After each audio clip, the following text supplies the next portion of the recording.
The Taylor Swift Eras Tour concert maintains its number one spot at the box office, beating out Martin Scorsese's Killers of the Flower Moon. And if you actually look at the charts on Box Office Mojo, I mean, you can see, I mean, it made $10.4 million in Friday, which is actually a 72% plus drop off from last week. So more ordinarily, I would say that's pretty terrible for a movie to have a 72% drop off from the last week. But I mean, it made over $109 million globally so far. And on a budget of roughly $20 million, I would say they really don't care. And this is kind of what I expected from this, because the thing about a concert film and where it's different from something else is it's really just an event film. It's not going to have any legs behind it. What it is, it's going to be a flashpoint where people run out to see it the opening weekend, and that's it. And if that's what your understanding of it is when you actually go into it, I'd say, okay, fine.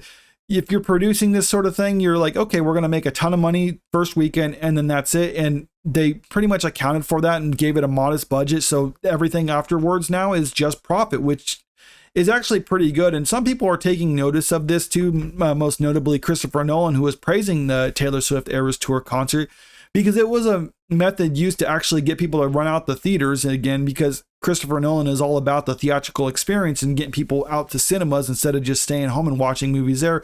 He notably did that successfully this last year with Oppenheimer, and he was actually praising how Taylor Swift did that.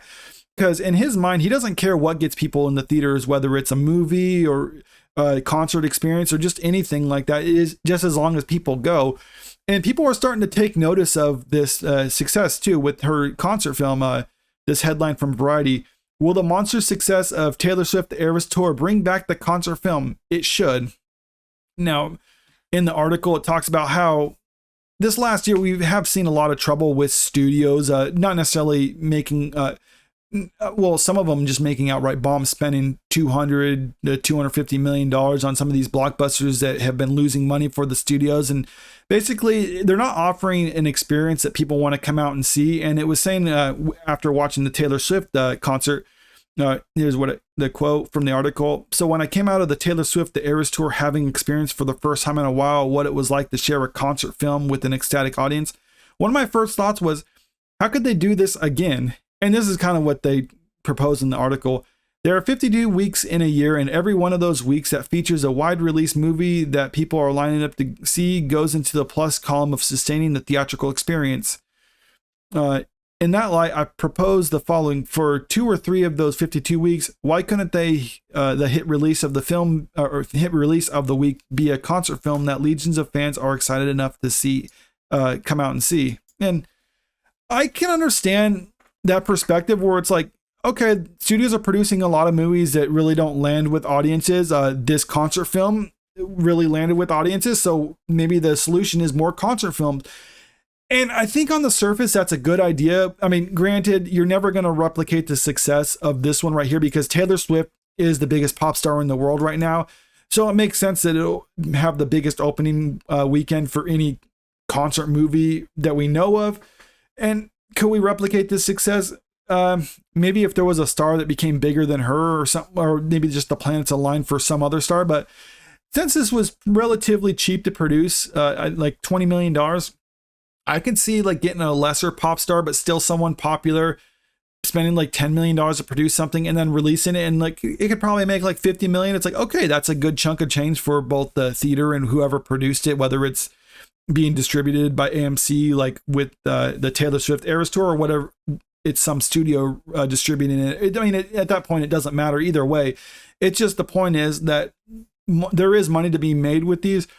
But I think this is also a problem with Hollywood as a whole, like the mindset there, because what happens a lot of the times is when something is successful, they always kind of get the wrong lessons from that. Whereas this one, it's like, okay, this concert was successful. The solution is more concert films. And I don't necessarily believe that's the case. I mean, Barbie and Oppenheimer were both successful and they weren't concerts. They were just movies. And people have already gotten the wrong lessons for those. With Barbie, they're like, oh, we need more toy-based movies or movies based around toys. Or with Oppenheimer, they're probably going to think like, we need some more 3-hour long biographical dramas on historical figures or whatever. And that's really not what it is. And there's always a certain it factor to why some things just take off the way they do. And people are also pointing out to like, oh, it was because it was Barbenheimer. It was People were just propping it up, and that's why it was successful. It was became a meme sort of thing. And it's like, I'm not going to deny that the whole Barbenheimer effect didn't have anything to do with the success. I mean, I think both these movies honestly would have been successful regardless of that if they were released at separate times. But the fact that they were released the same weekend and they kind of had that play on each other, I mean, that definitely did help it. I mean, no one can really deny that at this point. But that really wasn't the contributing factor. And some people were kind of thinking that was the contributing factor to it. And yeah, I mean, again, that's just taking the wrong lesson.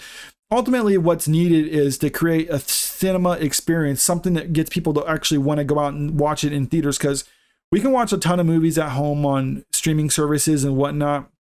To actually pay top dollar to go see something in the theaters, you need to make it an event that people can't resist. Like Barbenheimer became a cultural event that people wanted to go out and experience and be a part of that.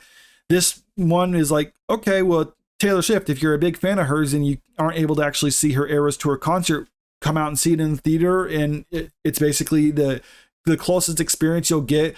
And that's what we need from studios right now, whether it's from concert films or just any movies in general, is you need to have something that make it feels like a cultural event that you don't want to miss out on.